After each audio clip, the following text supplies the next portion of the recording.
கண்ணுற பார்த்தும் செவியுற கேட்டும் கனமு நான் சகித்திட மாட்டேன். இந்த மண் உலகத்தில்னா என்ன?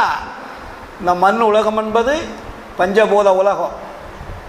அந்த எந்த உயிராக இருந்தாலும் சரி, அது வருந்துகின்ற பொழுது அதை பார்த்து கொண்டு என்னால் இருக்க முடியாது. உலக வரலாற்றில் யாராவது நினைச்சிருக்காங்களா? கடலுக்குள் எத்தனை கோடான கோடி உயிரினங்கள், பூமியிலே எத்தனை உயிரினங்கள், நடமாடும் உயிரினங்கள், பறக்கும் உயிரினங்கள், அசையாத உயிரினங்கள், எத்தனை உயிரினங்கள் ஒரு பட்டியலே போடலாமலே.